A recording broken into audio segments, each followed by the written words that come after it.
Kesedihan itu kalau dalam bahasanya Ibnu Qayyim al-Jauziyah rahimahullah itu katakan begini, dia stasiun dalam kehidupan kita yang Anda jangan berhenti di situ. Pasti lewat, tidak mungkin lewat, tidak mungkin tidak lewat, pasti lewat. Tapi jangan berhenti, kata Ibnu Qayyim. Ketika stasiun itu Anda lewatin atau sudah sampai langsung pergi aja. Tuhannya subuh. Ya. Lalu berikutnya apa? Min syarri ma khalaq. Langsung kita minta kepada Allah agar dilindungi dari urusan kejahatan subuh itu. Jadi sekali Allah disebut untuk satu kejahatan. Al-Falaq. Ini coba nanti dilihat nanti itu. Nah menarik ya di surat An-Nas kita nyebut nama Allah berapa kali? 3 kali. Qul a'udzu birabbin nas, malikin nas, ilahin nas. 3 kali sebut nama Allah untuk apa? Min syarril waswasil khannas. Penyakit waswas. Ya. Mungkin kita pikir penyakit waswas itu apa? Banyak zaman sekarang Pak Bu. Ya. Banyak itu apa? Gini. Ada orang wudu, dia wudu, selesai wudu, udah benar belum wudu tadi ya? Ya. Kemudian ada lagi dia sholat, angkat terus, bolak-balik angkatnya sudah benar belum takbiratul ihram? Ya. Jadi kayak begini nih, secara syariatnya ada solusinya, ada penawarnya sebenarnya. Ya. Kadang-kadang sampai dalam sebuah cerita lah saya dapatkan cerita itu ada orang mau sholat enggak bergerak, jadi sampai akhirnya imam itu sudah rakaat ketiga atau kedua lewat, dia masih aja begini terus tuh, was-was gitu loh. Itu dalam bahasa syariat caranya gimana dia kan? Kalau bahasa Nabi itu ketika ada orang mengadukan was-was pada Nabi, kata Nabi fa'amdih itu apa? Terobos saja, dilawan. Jadi contoh begini, contoh nih paling gampang urusan kentut misalkan. Kentut itu dalam syariat itu kan was-was juga. Aku tadi kentut apa enggak ya? Maka ulama menyampaikan begini Bapak sekalian. Ulama bilang begini. Jadi kalau Anda mendeklar ya, menyatakan diri kita kentut itu asumsinya atau bukan asumsinya, premisnya harus 2 kita rasakan. Yang pertama mohon maaf ada tercium aroma, yang kedua terdengar bau. Nggak ada itu, nggak usah dipikirin. Jadi was-was itu aslinya sebenarnya bisa kita lawan dengan ilmu. Itu jawabannya sebenarnya. Ya. Semakin orang tidak jauh dari ilmu, maka semakin was-was. Ya, nggak cukup soalnya cuman berarti dia baca Quran, habis baca Quran was-was lagi gitu loh. Ya. Nah itu sebabnya sekarang dalam Islam penyakit yang sebenarnya kita kita justru malah harus ambil perhatian penting ya daripada penyakit fisik, justru malah penyakit yang hubungannya dengan hati. Itu dia masalahnya. Ya. Dan ini banyak orang nggak sadar ya. Bahwa setiap organ dalam tubuh kita ini, jantung kita, tangan kita, bahkan limpa kita, paru kita, ginjal kita, semua ada emosi yang Allah taruh di situ. Ya. Makanya kenapa Allah mengatakan atau Nabi mengatakan dalam sebuah hadis, innallaha la yanzuru ila suwarikum. Allah enggak lihat rupa kalian, kata Nabi sallallahu alaihi wasallam. Walakin yanzuru ila a'malikum. Allah enggak lihat amal-amal kalian, kata Nabi. Terus kata Nabi, ya terus yang Allah lihat apa gitu kan? Ternyata sebutkan situ bahwa yang Allah lihat adalah hatinya kalian, qulubikum. Hati. Makanya kita ini kan hati kita udah berantakan minta ampun. Berantakan seberantak-berantaknya. Curiga gampang, benci gampang, marah gampang, dendam gampang. Coba lihat. Zaman sekarang ada istilah itu ya baperannya minta ampun gitu kan. Akhirnya apa? Bapak sekalian kita berjalan di bumi ini tuh dengan perasaan-perasaan yang nggak penting, nggak perlu, bahkan saya katakan kepo itu dalam urusan yang tidak penting, tidak perlu, itu penyakit loh itu. Tetangga makan apa, makan pagi, makan siang, makan malam, tahu kita kan yang sekarang kan? Penyakit itu, ngapain? Apakah itu dalam syariat diatur? Diatur. Nabi bilang apa?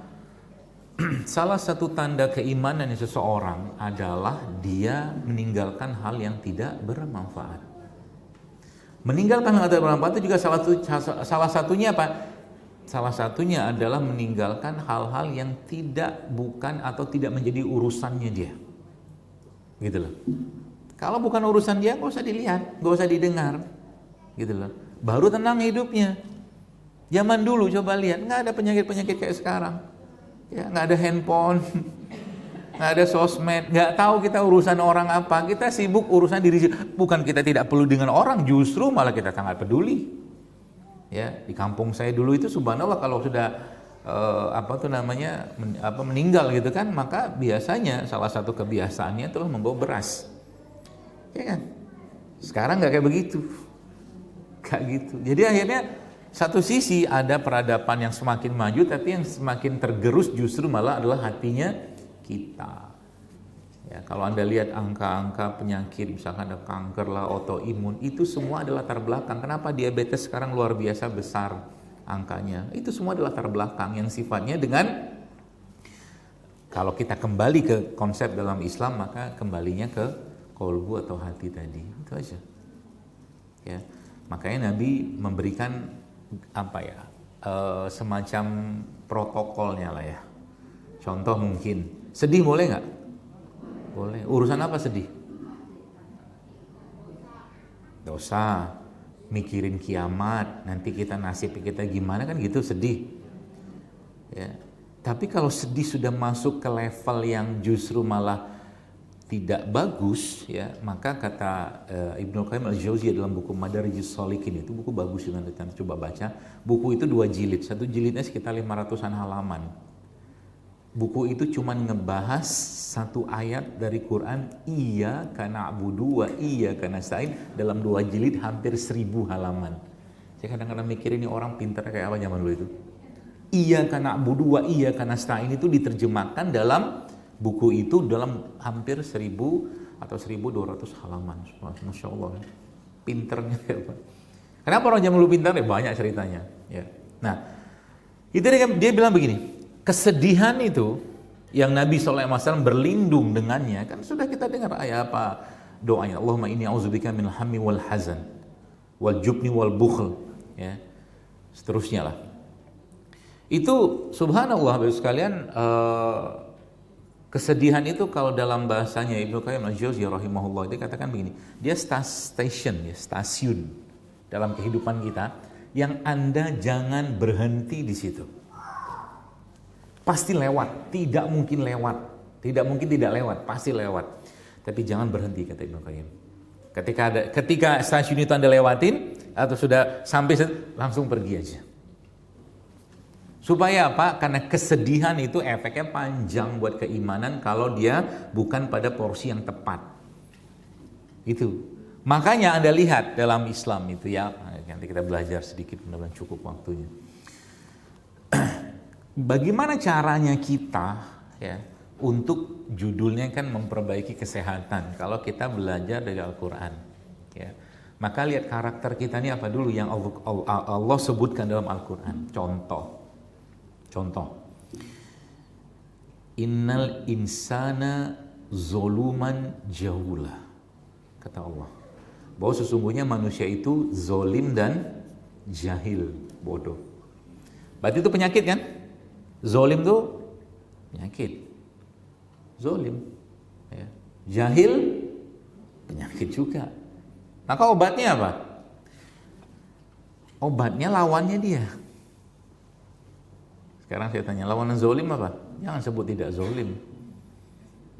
Lawannya zolim apa? Adil, keren. Baik, pegang habis itu kita bahas yang lain sebentar. Aisyah radhiyallahu anha mengatakan begini, dia bilang begini, beliau radhiyallahu mengatakan begini, sesungguhnya akhlaknya Rasulullah SAW itu akhlaknya Quran, kata Aisyah. Sekarang saya tanya, akhlak dalam Al-Quran yang dimaksud itu apa? Oke? Nah, masuklah kita ke bab tadi, berarti kan tadi zolim tuh.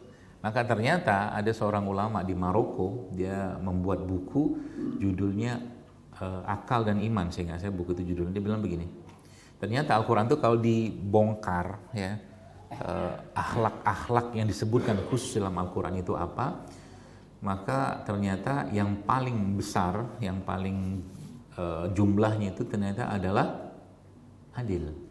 350 kali lebih disebutkan dalam Al-Quran. Adil. Maka itu menjadi obat buat zolim tadi. Jadi sehingga apa yang harus kita lakukan, kita kerjakan dengan itu, tentunya meminta pada Allah agar, kan sering doa yang kita baca, Allahumma ati nafsi taqwaha wa zakkiha anta khairu man zakkaha wa muwali, seterusnya. Anta waliyuha wa maulaha. Jadi akhlak-akhlak ini tadi kalau terinstal dia dengan baik, itu adil yang pertama. Yang kedua apa? Ya tadi kan banyak sebenarnya. Ada lagi kan zolim dan jahil. Jahil itu obatnya apa? Ilmu. Ya. Maka minta kepada Allah ilmu, diberikan ilmu, sehingga nanti penyakit-penyakit yang tadi menjadi masalah buat si hati itu dan akhirnya menjadi masalah buat si jasad itu perlahan-lahan itu hilang. Itu kita ini pasti punya penyakit, percayalah, pasti punya penyakit. Bukan penyakit fisik ya, penyakit fisik itu hanyalah manifestasinya, aslinya itu bukan penyakit fisik.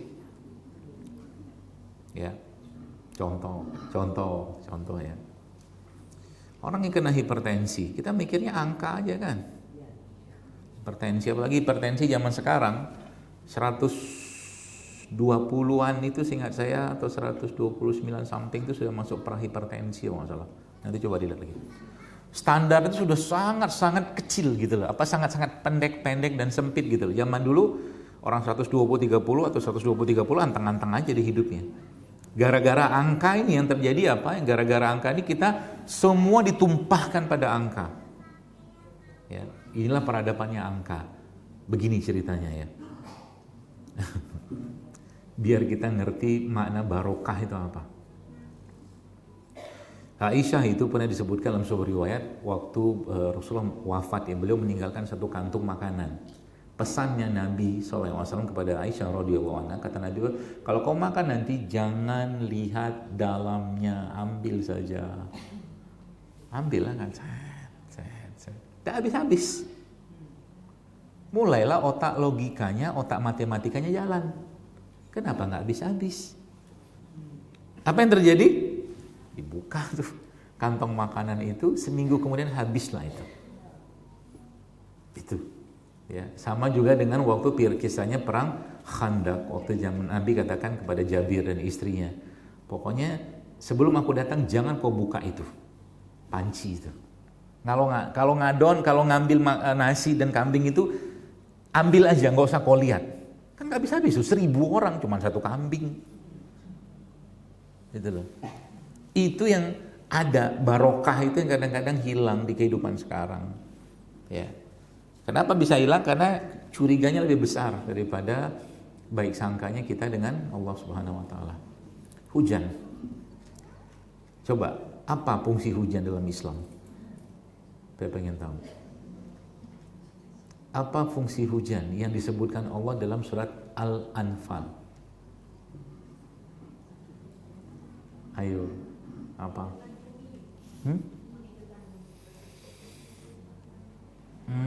Oke, tapi belum itu. Ada 4 fungsi hujan. Nah kalau fungsinya Anda pakai, asik kita hidup. Ya. Yang pertama, fungsi hujan itu disebutkan adalah dia menghilangkan kesedihan kalian dan memberikan kebahagiaan. Itu yang pertama. Jadi harusnya ketika hujan datang, bukan kalimat jangan mandi hujan nanti kamu sakit. Lihat bagaimana kita memperlakukan hukum Allah, bahkan sunatullah itu dengan persepsinya kita, gara-gara macam-macam lah kita mikir ya. Itu yang pertama. Yang kedua lagi dalam Quran itu Allah mengatakan apa? Yang kedua adalah meneguhkan kaki-kaki kalian. Gitu kan? Yang kedua. Yang ketiga kata Nabi, kata Allah dalam Al-Quran surat Al-Anfal itu adalah menyatukan ya hati-hati kalian. Nah jadi kalau lagi di rumah lagi berantem suami istri, ajak mandi hujan, dapat tuh barokahnya hujan. Ya begitu hadis ayatnya begitu. Oke. Nah, yang selanjutnya apa? Tadi ada 3 kan, 1, 2, 3. Satu lagi itu apa namanya? Saya lupa. Tapi intinya ya ketentraman salah satu itulah, mirip-mirip itulah. Tapi itu 4 fungsi itu beda-beda. Saya lupa. Jadi menghilangkan kesedihan, memberikan kebahagiaan, mengikat hati-hati kalian, menungguhkan kaki-kaki kalian. Nanti coba di Al-Anfal. Mensucikan. Hujan itu mensucikan. Makanya Nabi SAW kalau ada hujan, beliau buka imamahnya, kepalanya beliau ditaruh di tempat hujan itu, karena ini hujan baru datang dari langit sebagai rahmat dari Tuhanmu. Ah gitu. Itulah cara kita memperlakukan apa ya, ciptaan Allah gitu loh, bukan difitnah. Itu baru satu bab, baru satu hal. Sekarang saya sebutkan ini. Kata ini yang Anda pikirkan jujurlinya kira-kira negatif atau positif? Saya sebutkan kambing, daging kambing. Sekarang jujur jawab, yang Anda pikirkan tentang daging kambing itu positif atau negatif? Negatif. Negatif kan? Negatif. Kita pikir negatif aja, daging kambing, kolesterol segala macam. Bapak Ibu sekalian, wallah saya katakan gini. Buka hadisnya tentang kambing atau domba. Nabi katakan apa? Memeliharanya itu berkah, dagingnya berkah, susunya berkah, kulitnya berkah. Lu kita sekarang, subhanallah, pada gara-gara ulah-ulah kita, sehingga apa? Keberkahan itu tidak Allah berikan. Tidak Allah berikan. Gitu loh. Sehingga kalaupun misalkan kita apa istilahnya itu ya? Kita apa namanya itu, kita makan itu masih ada was-was di situ, gitu loh.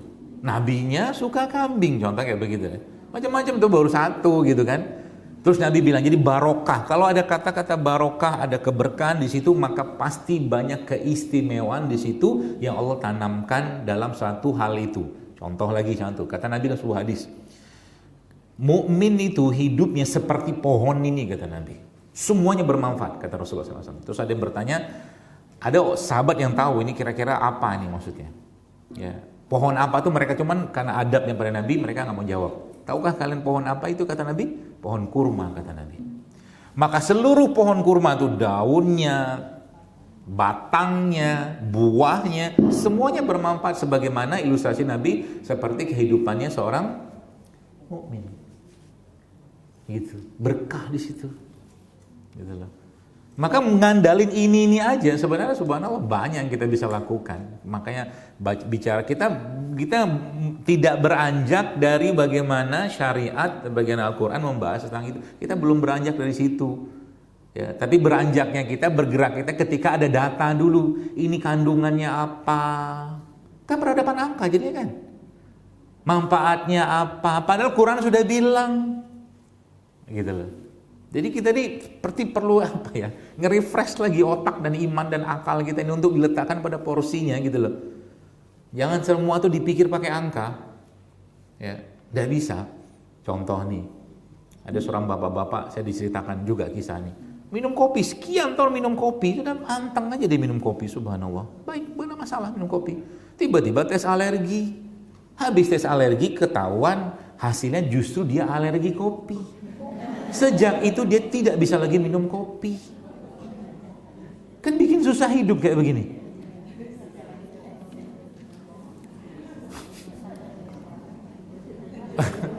Hidup penuh dengan was-was. Apa enaknya, apa indahnya hidup kayak begitu. Gitu ya. Nah, makanya lagi saya sampaikan tema tentang hati ini sekalian, ya kita semua lagi-lagi bukan saya mengatakan dokter yang paling hatinya terjaga, enggak juga. Nah, manusia tetap manusia. Sekelasnya Nabi aja kadang-kadang khilaf. Ya, abasa wa tawalla, kan ditegur sama Allah kan. Kenapa kok muka masam? Nabi gitu lah, apalagi kita kayak begini, maka karena udah berantakannya hati kita ini, itu sebabnya. Saya mungkin mikir, oh itu sebabnya di surga nanti memang harus diganti hati kita ini. Diganti. Fisik kita diganti nanti, diganti seperti fisiknya Nabi Adam. Begitu hadisnya. Kemudian apa lagi? Wajahnya kita laki-laki dibuat tampan seperti tampan Nabi Yusuf. Hatinya kita diganti menjadi hatinya Nabi Ayub alaihissalam. Gitu loh. Kalau nggak tuh ya susah hidup di surga kayak begini. Ya, dengan kondisi kayak sekarang ya, dikit-dikit curiga, dikit-dikit marah, dikit-dikit dendam, dikit-dikit. Makanya kalau setiap masalah kehidupan kita dipasang di situ syariat, selesai insya Allah. Ya, tidak ada yang kita khawatir. Rezeki, mau khawatir apa rezeki? Nggak ada ceritanya orang bilang itu hasil tidak akan mengkhianati proses. Saya pribadi nggak sepakat dengan kalian. Karena banyak orang banting tulang luar biasa gitu-gitu aja rezekinya. Gak ada ceritanya hasil, nggak bisa karena memang rezeki itu sudah ditentukan Allah gitu loh. Nah, bab di sini juga sama dalam konteks misalkan sekarang ini saya pesan ya kepada Bapak Ibu sekalian, kalau sepertinya sudah tidak hamil lagi sih ya kayaknya sebagian. Tapi yang masih punya anak, yang mau hamil juga tidak apa-apa. Yang mau hamil juga apa-apa. Yang saya mau pesan itu sebenarnya ini. Ini lihat, penyakit itu akan banyak masalahnya, akan banyak efek besarnya itu kalau masuk ke teritorinya Allah. Nah, belum paham, saya pahamin. Gini, yang namanya maut, yang namanya rezeki, yang namanya jodoh kan diatur. Saya paham gitu itu. Masalahnya kadang-kadang tanpa sadar seseorang, entah suami atau istri, masuk ke teritorinya Allah itu. Maksudnya gimana? Lihat begini. Dia punya anak pertama perempuan, anak kedua perempuan, anak ketiga pengennya apa? Tuh. Keluarlah, iya laki-laki lagi. Maka anak ini, perempuan lagi. Maunya kan laki-laki ya, Maunya laki-laki, keluarnya tetap perempuan. Keluarlah kata-kata itu, ya laki-laki lagi. Ya perempuan lagi, maaf. Ya perempuan lagi. Yang terjadi apa? Anak itu akan merekam bahwa dia menjadi anak yang tidak diinginkan oleh itu. Maka dari apa yang saya pelajarin, anak ini casingnya perempuan, dalemannya laki-laki. Allah tegur suami istri itu, kenapa? Hak aku menentukan jenis kelamin, kenapa kau ikut campur? Itu maksudnya. Lama nanti problem itu. Gitu, paham ya? Akhirnya muncullah masalah-masalah kesehatan yang hubungannya dengan itu. Ini kalau perempuan keluar lagi perempuan. Ini belum cerita kalau laki-laki keluar laki-laki. Anda bayangin kalau yang ketiga laki-laki, pengennya perempuan, casingnya laki-laki, dalamnya jiwanya lah agak keperempuanan. Ya. Apa yang terjadi? Muncullah istilah sekarang namanya hutang pengasuhan. Itu temanya lain lagi itu. Ya. Terutama kalau nanti misalkan si anak itu tidak mendapatkan hak asuh, hak kasih sayang dari bapak ibunya. Muncul penyakit kan? Jadi kalau Anda lihat anak-anak umur 20 tahun, 15 tahun, mensnya bermasalah, tiba-tiba ada kista, ada tumor, dari apa yang saya pelajarin, coba cari tahu masalah pengasuhan dia kayak apa. Karena itu nyambung tuh. Masalah hati nggak nih? Masalah hati. Maka lagi hamil, jangan banyak mikir. Apa yang Allah kasih terima. Maka sampai guru saya itu bilang, ya dosa diperiksa-periksa lah jenis kelaminnya, ngapain? Apa yang Allah kasih terima aja. Pertanyaannya, apakah bisa disetting mau anak laki atau anak perempuan? Bisa. Ada syariatnya, ada. Enggak tahu ya. Nabi katakan dalam sebuah hadis, ya. Ini pertanyaan sebenarnya dari orang Yahudi, pendeta Yahudi yang ngetes, ini benar nggak Rasul? Nah, salah satunya itu adalah dia mengatakan bahwa bagaimana caranya untuk mendapatkan anak laki-laki dan perempuan? Ternyata kalau laki-lakinya keluar dulu, ya, dan duluan, ya, maka anaknya akan perempuan. Kalau perempuannya duluan, maka anaknya akan laki-laki. Itu yang saya paham secara syariat. Seingat saya begitu kurang lebih. Bisa disetting. Ya, tapi nanti kalau keluarnya misalkan tidak sesuai juga tidak apa-apa, bukan haknya kita, gitu loh. Jadi kita ini ya Bapak sekalian ya memang tadi saya katakan ya apa ya, ada banyak masalah dalam hidup kita terutama berkaitan dengan masalah hati ini sebenarnya. Ya. Makanya lagi-lagi sampaikan obatnya apa? Obatnya lagi-lagi lihat bagaimana Al-Qur'an itu bicara. Apa yang Allah jelaskan dalam Al-Qur'an? Gini. Kata syifa itu penyembuh dalam Al-Qur'an itu ada 4. Ada 4 kata syifa. Syifa itu maknanya itu sangat luas dengan saya. Jadi kalau dawa itu obat. Jadi misalkan Anda pusing minum paracetamol, itu paracetamol itu obat. Itu dawa. Begitulah kurang lebih ilustrasinya.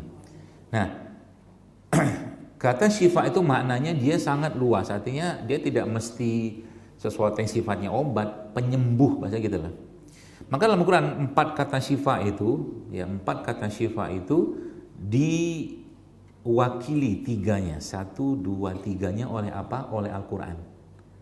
Jadi kata syifa dalam Al-Quran itu disebutkan syifanya itu Al-Quran. Ya. Nah, satunya pakai apa? Madu. Jadi madu dalam Al-Quran itu disebutkan syifanya itu satu kali pakai kata madu. Jadi Allah menjelaskan bahwa penyembuh dalam Al-Quran itu dari 4 tadi itu 3-nya adalah Al-Quran itu sendiri, 1-nya itu madu. Terus pertanyaannya kan kita mikir kan, otak matematika kita kan logika kita kan berjalan. Bagaimana Al-Quran ngobatin tumor? Kan gitu kan? Sedangkan tumor kita taunya dibuka, bled, ambil kan gitu kan? Itulah matematikanya kita. Padahal pertanyaan kenapa tumor itu muncul, kira-kira ada urusan nggak dengan penyakit kolbu? Pasti ada, tak mungkin nggak ada. Itu Pak, lihat benang merahnya ya, tab. Jadi pasti ada hubungannya. Maka kata Allah dalam Al-Quran, Al-Quran itu obat, fis sudur, kata Allah buat hati. Setiap ayat yang kita baca itu, Bapak sekalian, dia bisa memberikan efek healing, mungkin bahasa kita itu, bahasa kita gitu, efek healing, efek penyembuhan. Tapi pertanyaannya, bagaimana kita bisa dapatkan itu kalau kita sendiri tidak yakin? Bahkan subhanallah Bapak sekalian ya, apa tuh namanya, seorang ulama seingat saya Ibnu Qayyim al-Jauziyah mengatakan kalau suatu penyakit tidak bisa diobati dengan Quran maka dia tidak akan bisa diobati dengan yang lain. Kan parah banget tuh. Bukan parah dalam artian apa ya, maksudnya segitunya Al-Quran itu harusnya memberi efek. Bagaimana cara kita berinteraksi dengan Quran ini? Nah ini yang penting sebenarnya, supaya apa? Penyakit-penyakit itu hilang, curiganya hilang, buruk sangkanya hilang, bencinya hilang, dendamnya hilang, kemarahannya hilang. Berinteraksi dengan Quran seperti kita emang sahabat dekatnya dia gitu loh. Entah itu dengan membaca, ya, entah itu dengan merenungi, mentadaburi, melihat terjemahnya atau mungkin melihat tafsirnya, begitu loh kurang lebih. Sehingga ada keterikatan hati. Nah, zaman sekarang yang hilang itu sebenarnya apa? Yang hilang itu adalah rasa. Rasanya nggak dapat. Rasanya nggak dapat. Sekarang saya bilang begini kepada sekalian. Saya baca ayat, misalkan was-subhi iza tanaffas. Was-subhi iza tanaffas. Demi subuh yang memiliki nafas. Pusing kita kan? Apa maksudnya? Kan gitu kan? Tapi kalau mungkin untuk level kita, saya mungkin sampaikan misalkan iza syamsu kuwirat. Dan ketika langit itu diruntuhkan. Ya, yang izas tadi wasubhi iza tanafas, demi subuh yang memiliki nafas. Apa maksudnya? Kok bisa ayat itu kayak begitu yang membuat kalau Anda perhatikan syekh-syekh di Masjidil Haram itu, Syekh Sudais, Syekh Surem yang sekarang sudah pensiun itu menangisnya itu beda-beda. Ada yang menangis kayak Syekh Sudais itu menangisnya karena ayat-ayat azab. Nangis dia. Ya, Syekh Surem ini nangisnya karena apa? Ayat-ayat yang hubungannya dengan kekuasaan Allah. Tapi apa urusannya sama wasubhi iza tanafas? Kok bisa nangis gitu loh? Karena mereka apa ya? Ada rasa yang mereka bangun dengan Quran itu. Ya. Ada kenikmatan yang mereka bangun dengan Quran itu. Ada kenikmatan yang mereka bangun dengan amal soleh itu, sehingga apa? Orang-orang kayak begitu, ya, terutama orang-orang soleh lah, katakanlah zaman dulu khususnya, itu mereka kadang-kadang sudah apa ya? Sama dunia ini nggak ada nilai sama sekali buat mereka gitu loh. Amalan yang mereka kerjakan tuh jauh lebih nikmat dari makanan apapun yang mereka dapatkan dan sajikan itu. Nah, kita ini kan masih pada fase itu. Ngomongin makanan sehat, ngomongin apa ya, kurma, anggur, buah, sehat, semuanya. Bagus nggak? Bagus, nggak masalah. Cuman kalau mau naik levelnya, nih saya kasih resepnya. Anda mintalah sama Allah agar amalan kita itu, syariat Allah ini tuh juga memberikan kenikmatan yang jauh lebih nikmat daripada semua ini. Itu poinnya sebenarnya. Jadi ketika Anda baca Quran, Anda bisa lupa makan. Itu maksudnya. Ketika Anda sholat, Anda maunya, contoh begini, misalkan di depan saya ini kan ada air kelapa nih. Kalau saya menikmati air kelapa ini, kira-kira saya akan minumnya dalam keadaan yang cepat-cepat atau lambat-lambat. Saya langsung juk minum gitu, atau enak banget. Lambat-lambat kan? Nah, begitulah ibadah sebenarnya. Karena ibadah itu makanannya buat ruhnya kita. Cuman kita ngasih makannya nggak bener. Buru-buru kan gitu kan? Buru-buru itu penyakit nggak? Masuk penyakit. Di surat Al-Ma'arij sudah Allah sampaikan juga sehingga saya tentang itu. Ya, manusia itu terburu-buru, tergesa-gesa, gitu lah. Bener kan? Penyakit kan penyakit. Jadi sekarang nanti pulang dari sini Anda interogasi diri Anda sendiri. Saya kadang-kadang mikir, nggak habis pikir. Saya ada dua generasi di atas, dua generasi bawah, semuanya penyakit jantung. Ini dapat cerita apa ini? Dua generasi ke atas, semuanya kanker. Ada kan begitu kan? Banyak Pak Bu. Lalu dibilang saya ini penyakit keturunan diabetes, betul? Menyalahkan gen. Padahal bukan itu poinnya. Ada tema dalam keluarga itu, yang keluarga itu pasti keluarga baik, insya Allah kita tahu kebaikannya. Tapi ada yang mungkin perlu diperbaiki lagi dari situ, ya. Karena apa? Kalau kembali ayat atau hadis tadi kita pasang di sini, harusnya kita paham. Berarti ada benang merahnya dong, harusnya yang berkaitan dengan penyakit kolbu yang ada pada keluarga tadi yang harus diperbaiki. Di samping ya, jangan melulu ngebahas yang jeleknya dalam keluarga, karena bicara nasab dalam Islam itu ada dua dibahas, nasab dan hasab. Hasab itu karya. Ya, jangan melulu cari yang jeleknya, nggak bisa. Ya, nasab itu kan kenapa kita bahkan untuk menikah itu Nabi mengajarkan untuk mencari agama yang paling utama kan, nasab segala macam masuk di situ gitu. Karena emang rentetan itu panjang nanti sekalian, urusan sama penyakit, urusan sama karya segala macam gitu loh. Ya seperti itulah. Jadi begitu Al-Quran ya. Nah makanya bab atau tema utamanya adalah bagaimana kita memperbaiki itu. Al-Quran itu menjadi salah satu solusinya. Sehingga apa? Nikmatilah ketika membacanya. Yang sudah biasa 1 juz 1 hari, jangan mikir kapan halaman terakhir ku baca. Kita nggak nikmati. Gitu loh maksudnya ya. Jangan, tidak ada nikmatnya. Saya gini loh, ini kan nih kacang walnut, ini kan sehatnya luar biasa nih buat jantung, buat otak segala macam. Tapi kalau Anda makan cepat-cepat, nikmatnya juga nggak ada, lambung juga masalah. Sama juga dengan syariat. Wah, jadi saya nggak kebayang kenapa orang mau sholat tarawih cepat-cepat. Sedangkan tarawih itu artinya apa? Santai. Dinikmatilah. Ente sudah tidak banyak makan, antum sudah tidak banyak makan, nikmati sekarang makanan buat ruhmu berupa syariat. Nah, sampai sini saya kunci dulu. Makanya kita belajar agak sedikit lebih dalam supaya Bapak Ibu paham. Sekarang saya tanya, apa makosid itu tujuan? Tujuan dari Allah menciptakan atau menetapkan suatu hukum atau syariat. Apa tujuannya puasa? Apa?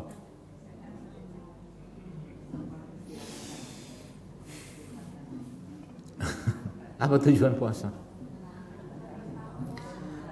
Kalau bahasa ayatnya kan la'alakum tatakun kan? Betul nggak? Betul, pasti betul. Tapi pertanyaan, kalau kita masuk lebih dalam lagi nyelami itu, sebenarnya tujuan Allah menciptakan atau menetapkan syariat puasa itu apa? Ada dalam hadis yang kita sering dengar waktu Ramadan. Ada. Cuman kita motret hadis itu di situ doang, nggak motret dari sisi yang lain. Maksudnya begini. Kata Nabi SAW begini, Nabi mengatakan begini, betapa banyak orang yang berpuasa, kata Nabi. Mereka hanya menahan lapar dan haus. Dan cuman itu saja mereka dapatkan. Pertanyaannya, apakah ada keterangan atau lanjutan dari hadis tadi menjelaskan tentang mengapa mereka cuman dapat lapar dan haus? Ada nggak? Ini kajian kok diajak mikir kita ya, padahal kita mau dengar-dengar doang. Apa-apa lah mikir, kan ta'kilun, suruh mikir kan biar pintar kan. Jadi apa? Apakah ada keterangan kenapa mereka cuma dapat lapar dan haus saja? Ada, karena mereka tidak meninggalkan fitnah, gibah, bohong. Ya kan? Itu penyakitnya itu. Penyakit. Jadi aslinya puasa itu yang mau Allah bersihkan apa? Supaya hatinya bersih, dikurangi makan. Lihat tuh sambungan itu. Supaya hatinya, dan Ibnu Qayyim al-Jauziyah rahimahullah juga mengatakan bahwa apa? Salah satu penyebab lemahnya iman seseorang adalah banyak makan. Supaya disuruh berhenti makan, bisa. Bapak Ibu sekalian suruh berhentilah makan. Nggak mau kita. Orang kita manusia kok. Bagaimana cara saya menghentikan Anda makan? Ya diwajibkan kan. Allah mewajibkan kita untuk berpuasa. Baru kita berhenti makan. Tapi yang terjadi apa? Balas dendam. Antara buka sama sahurnya gak jauh beda. Sehingga kalori yang harusnya menurun saat puasa itu gak juga turun saat puasa. Sama aja. Ya, yang standar paling minimal yang saya paham itu kalau seandainya berat badan di awal puasa sama Ramadan sama, ya itu lumayan lah. Tapi yang paling parah itu berat badan di awal Ramadan dan akhir Ramadan gedean di akhir Ramadan. Apa ceritanya puasa kayak begini? Gitu ya. Maka syariat dari buat sekalian, ya fungsinya sebenarnya apa? Mensucikan. Sholat, apa fungsi sholat? Salah satu fungsi sholat apa? Tujuan sholat apa? Inna sholata tanha anil fahsya wal munkar. Keji dan munkar. Itu penyakit juga, penyakit lagi hati kan. Jadi sebenarnya syariat yang sudah Allah tetapkan ya Bapak sekalian, aslinya semuanya itu tujuannya, salah satu tujuannya, samping tujuan yang lainnya, zakat. Zakat sudah tahu kan? Allahumma ati nafsi taqwa wa zakkiha. Suruh sucikan. Fungsi zakat itu mensucikan. Mensucikan apa? Bahasa fisiknya hartanya kita, tapi bahasa aslinya hatinya kita mau dibersihin gitu loh. Sehingga fitur-fitur itu tanda kutip gitu kan, atau syariat-syariat yang Allah perintahkan tetapkan tadi itu bisa kita pakai untuk pengobatan. Ya, meskipun kita tidak mendapatkannya itu memang sebabnya atau niatnya karena itu. Contoh mungkin Anda rutinin puasa deh. Niatkan ikhlas karena Allah, perbanyak puasa-puasa sunnah, Anda pasti sehat insya Allah. Kenapa? Dua, dibersihkan kan? Jasad pasti dibersihkan sama dia. Pasti itu. Apalagi makannya benar. Hati pasti dibersihkan juga. Lagi-lagi kalau apa? Kalau niatnya benar. Lillahi ta'ala. Maka sebenarnya syariat yang Allah perintahkan Ibu sekalian itu subhanallah Ibu sekalian ya. Pada akhirnya itu kalau dikerjakan karena ikhlas karena Allah, maka jasad kita pasti sehat. Pasti sehat. Asal dipatuhin itu aja. Nah, makanya sebenarnya tema kesehatan dalam Islam itu tema penting ya, tapi zaman sekarang dan sebenarnya aslinya itu mudah, wallah mudah. Ya. Ibnu Sina itu mengarang buku 5 jilid seingat saya. Satu jilid itu entah tebalnya sekitar 700 800 halaman, dan itu buku itu diringkas dalam satu mutun namanya. Mutun itu ringkasan buku itu dalam 1500 bait kalimat menjelaskan tentang 5 jilid buku, dan mutun itu dalam bahasa bukan mutun. Kemudian Ibnu Sina mengatakan apa? Aslinya ilmu pengobatan, dia segitu banyak ilmunya, dia katakan apa? Aslinya ilmu pengobatan itu jauh lebih mudah daripada ilmu agama. Zaman sekarang kok sulitnya minta ampun. Ini nggak ada obat, ini nggak ada obat, semua seperti nggak ada obat. Kalaupun diobatin, ya apa tuh namanya, bolak-balik aja gitu kan. Padahal sebenarnya saya katakan, saya bukan anti obat, bukan. Tapi maksud saya tuh, yuk kita pakai fitur-fitur syariat ini gitu loh.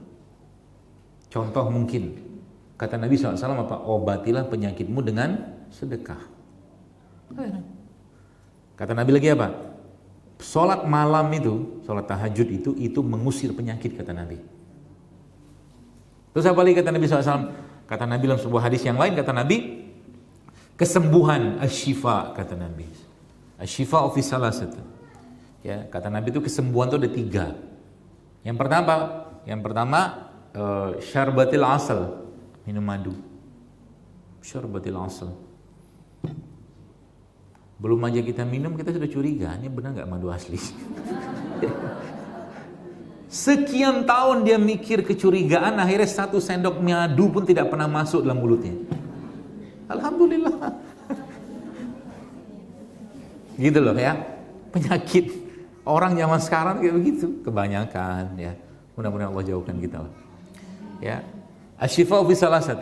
Kata Nabi, kesembuhan itu 3. Syarbatil asal, minum madu. Madu itu ada, nah madu itu kan disebutkan bukan fihi syifa'ul linnas, kata Allah, dalam madu itu dapat kesembuhan. Ya. Maka madu itu ada berkahnya.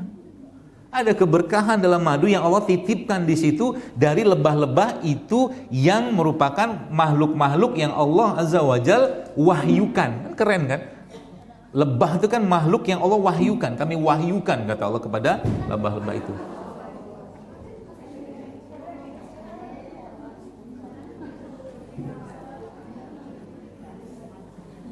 Langsung hilang ngantuknya. Sakit itu, Masya Allah. Digosok-gosok kepalanya karena kejedut pintu.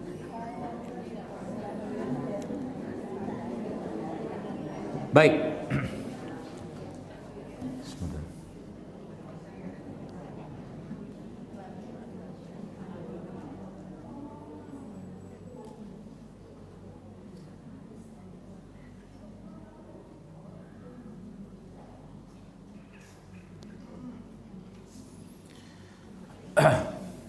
Jadi apa tuh namanya? Itu ya, syariat dipakai ya. Tidur misalkan, Anda mau sehat, benerin tidur. Yang sudah pernah ikut gym apa segala macam, coba deh tanya sama orang yang di gym itu, bisakah badan saya kebentuk kalau tidurnya nggak benar? Nggak bisa. Bisa. Tidur itu diatur dalam syariat kan? Ya, tidur diatur dalam syariat. Ya. Bangunnya diatur, waktu tidurnya diatur. Langgarlah itu pasti akan ada konsekuensi kalau tanpa uzur, Ya, pasti ada konsekuensi. Seperti itulah. Nah, Bapak sekalian, jadi mulai hati tadi obatnya, ya. Makanya ada seorang yang mengeluhkan kepada Nabi SAW. Dia bilang begini, ya Rasulullah, hatiku keras, kata Nabi, kata orang itu. Kemudian Nabi bilang apa? Nabi bilang, itu sebenarnya kalau di zaman sekarang mungkin ilustrasinya itu adalah, ya Rasulullah, kolesterolku naik. Gitulah mungkin. Kalau bahasa fisiknya. Tapi dia nyebutkan, ya Allah, ya Rasulullah, apa obat untuk hatiku yang keras ini, kata dia. Ya. Lalu Nabi katakan apa? Nabi bilang, usaplah kepala anak yatim dan berilah makan orang miskin. Jadi kalau Anda ketemu dengan orang yang asam urat, kolesterol, itu penyakit fisiknya. Saya nggak bisa cerita terlalu panjang tentang ini nanti, karena memang ini konsep yang tidak semua orang sepakat, tapi yang saya dapatkan memang segitulah adanya, memang begitulah dengan konsep tentang kolbu tadi gitu loh. Ya, ketika ada orang kena kanker, itu penyakit fisiknya. Bahkan kayak kadang-kadang mikir ketika ada anak, seorang anak kecil, bayi ya, setahun 2 tahun atau mungkin baru lahir, tiba-tiba didiagnosa kena kanker atau tumor. Ini bukan apa ya, bukan tanda kutip dosa anak ini atau kesalahan anak ini. Nggak mungkin kan dia makan yang aneh-aneh kan? Nggak mungkin. Kok tiba-tiba lahir kena tumor? Yang jadi masalah adalah yang dimakan secara jiwa dan emosi dari sang ibu waktu anak itu dalam kandungan. Itu yang jauh lebih fatal. Sehingga anak itu jadi ya bukan korban lah ya. Ya itulah. Anak itu menderita gara-gara ya tadi makanan emosi yang terlalu besar yang didapatkan atau diasup oleh sang ibu tadi. Contoh nih, tiap suaminya keluar lagi ngandung nih, lihat. Tiap suaminya keluar dia curiga, jangan. Gitu aja, ya kan? Makanan gak itu? Makanan lah, dia makan kan, curiga tuh dimakan sama dia. Yang menderita siapa? Bayinya. Maka bayi ini akan kecetak gen curiga, DNA curiga, paham ya? Dan kita ini punya itu kalau babnya curiga. Kalau babnya lagi temanya lagi misalkan merasa terzolimi atau dianiaya, lain lagi ceritanya. Sang ibu misalkan, misal ya, dia dari keluarga yang biasa aja, suaminya misalkan orang yang kayanya luar biasa, status sosial luar biasa, dan tidak paham agama catatannya, maka akan ada penindasan atau penganiayaan sikap yang dirasakan oleh ibu ini dari sang suami kalau suami tidak paham agama. Akhirnya ibu itu punya gen tertindas. Yang menderita siapa? Anaknya. Makanya nanti doa, ya Allah, apapun yang ada dalam keluargaku, dari nasabku yang mungkin itu kelemahan mereka, ampuni ya Allah, maafkan, jangan itu terus lagi pada keluarga keturunan. Minta sama Allah begitu, karena yang bisa mengakses masa lalu sama masa depan cuma satu, doa, gak bisa yang lain ya. Apalagi nanti itu ada keluarga kanker lah, kanker gak habis-habis kanker itu, termasuk juga autoimun sama itu, mirip-mirip lah ya. Kalau babnya pakai ini, makanya nanti diputus, bahasa itu diputus gennya itu tuh, tanda kutipnya diputus. Dengan cara apa? Doalah sama Allah supaya nggak lanjut lagi, tiba-tiba kenapa? Nauzubillah, tiba-tiba ada anak kena kanker, ada anak yang kena keturunan yang kena autoimun, kena apa segala macam, putusin dulu. Maka yang bisa menyelesaikan itu adalah ulum syar'i, ilmu agama, nggak ada yang lain. Contoh mungkin gini loh, PD-nya kaum muslimin ini begini, saya jelasin ya. Once Anda mengatakan asyhadu alla ilaha illallah, atau kita sudah menyatakan diri kita muslim dan mukmin, maka Anda makhluk mulia di muka bumi ini. Bahkan malaikat pun bersujud kepada Anda, kepada kita. Jadi jangan pernah merasa rendah hati, rendah diri, maaf. Tidak boleh. Karena itu penyakit nanti begini, penindasan. Ya. Lihatlah kisahnya Rubi bin Amir, ya, salah satu pasukannya Sa'ad bin Abi Waqqas radhiyallahu anhu. Apa ceritanya Rubi bin Amir, Ibu sekalian? Ceritanya itu dia diutus oleh Sa'ad ya untuk menemui Rustum, panglima Persia. Pasukannya saat itu berapa? 30.000 melawan 120 ribuan kalau nggak salah. Pasukannya Persia saat itu. Rubi ini pasukannya paling buncit, coba lihat. Paling akhirnya Sa'ad bin Abi Waqqas, dan dia pakai keledai tua dan tidak punya peralatan perang, dia cuma bawa pisau dapur untuk perang. Diutus saat menemui raja dan panglima. Apa yang dia ngomong sama si Rustum itu? Kata dia gini, kami datang ke sini untuk mengajakmu menyembah dari Tuhan yang banyak ke Tuhan yang satu. Wah, keren ya. bahasa tauhidnya di situ. Terus kata raja itu kan begini, kata panglimanya. Terus kalau kau kerjakan itu, kata Rubai, ya, maka kau aman. Kami tidak akan ganggu apapun. Kau bisa lakukan semua kerjaanmu ketika kau masuk Islam, bahasa gitu kan. Dan kami tidak akan ganggu apapun. Terus kata dia apa? Kalau kami nggak mau gimana? Kau bayar. Kalau kau tidak mau, kata ini, dan orang, Anda bayangkan pasukan paling ujung gitu loh, kopral mungkin ya, ngomong sama raja kayak begitu, sama panglima. Kalau kau tidak mau, kau bayar upeti, kata dia. Bayar jizyah. Yang membayarnya pun diatur, bukan terima doang. Anda, jadi dalam Islam itu kalau bayar jizyah upeti itu bukan cuma sekedar bayar nih, ambil, enggak. Yang ngasih itu harus minta banget kaum muslimin itu menerima, gitu kan? Izahnya gitu itu. Kami nggak butuh aslinya. Tolonglah terima jizyahnya gitu lah, mereka bahasa Indonesianya gitu kan. Terus kalau kami nggak mau gimana? Kata panglima itu kan, kau tidak mau, kami akan perangi kau. Coba lihat, ada bayangin suasananya gitu ya. Ada pasukan paling akhir ngomong sama raja kayak begitu. Terus si Rustum itu, panglimanya bilang sama rajanya, ibarat kata begini, wahai raja, ini 30 ribu tuh kayak begini semua, dia bilang. Sikapnya. Terus ditanyakan sama si raja kan, kau ini siapa? Panglimanya? Oh enggak, saya pasukan paling akhir saat. Tapi kami satu kata, satu hati, satu perintah. Nabi kami bilang begini, kami ikut semua. Dan saya pasukannya Rasulullah. Kan keren gitu loh. Izahnya tuh ada gitu.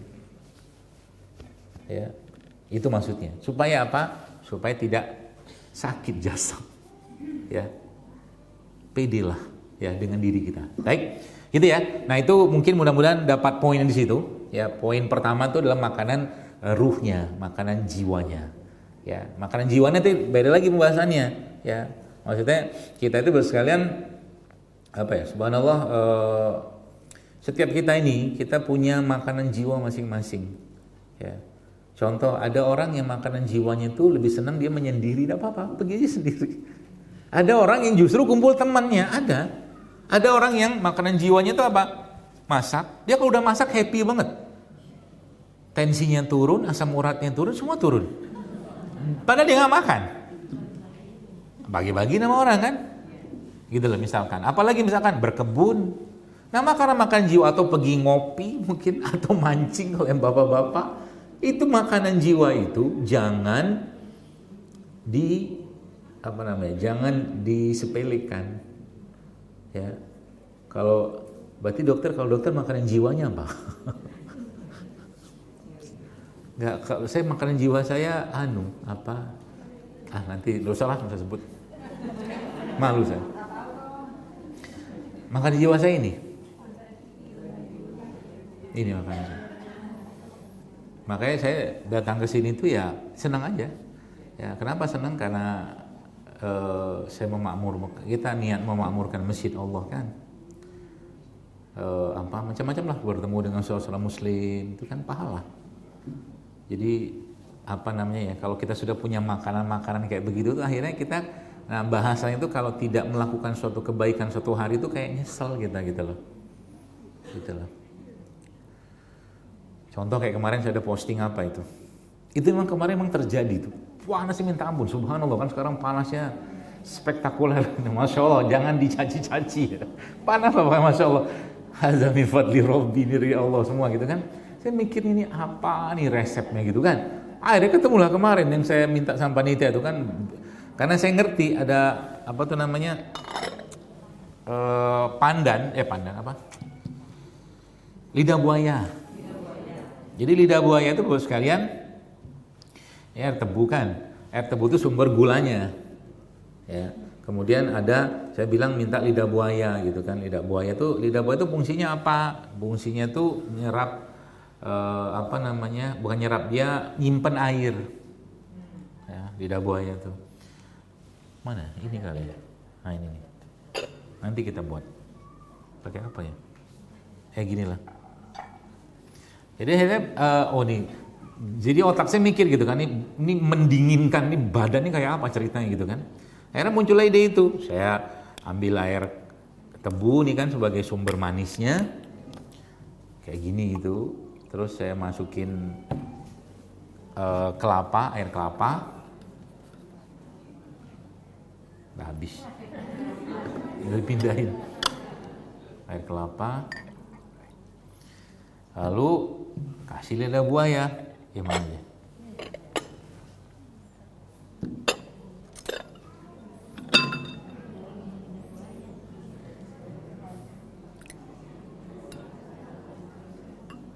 Terus dikasih, ini dia, kasih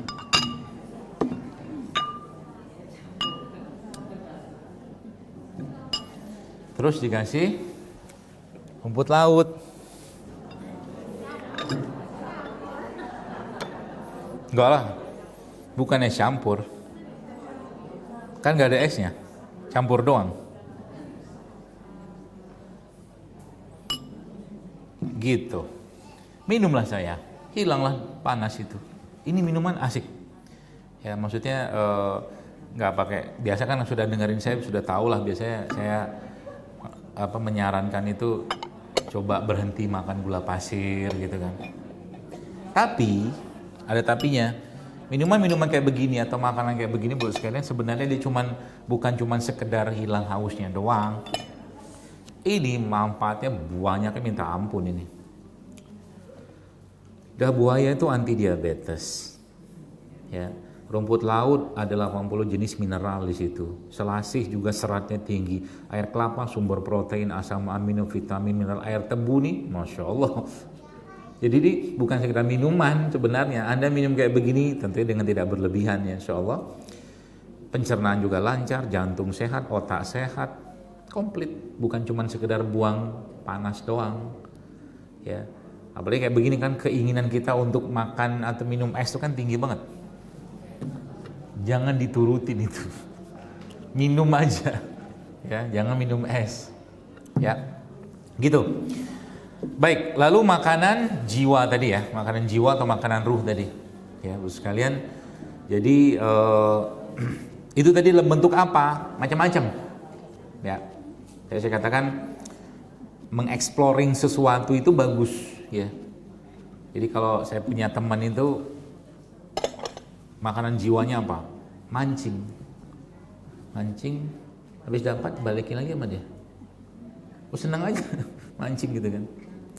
Nah makanya itu Anda cari supaya nanti dia balance itu antara makanan ruhnya, ya, terus makanan itu dalam bentuk ibadah ya, yang tidak kita kerjakan dengan perasaan tadi. Kemudian makanan jiwa, aktivitas kita, dan terakhir itu makanan jasad. Ini makanan jasad.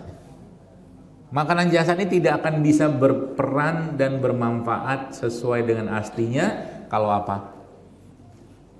Kalau kita melemparkan sesuatu ke situ. Contoh, nih kunyit. Gak usah kunyitnya apa ya? Paling gampang itu ini nih. Ini kan kelapa.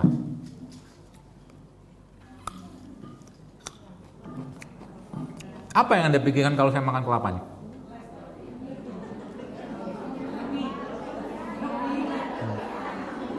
Coba otak suuzonnya kan bekerja kan?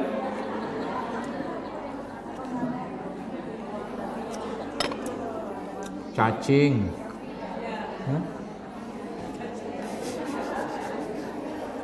entah keremi lah, apalah.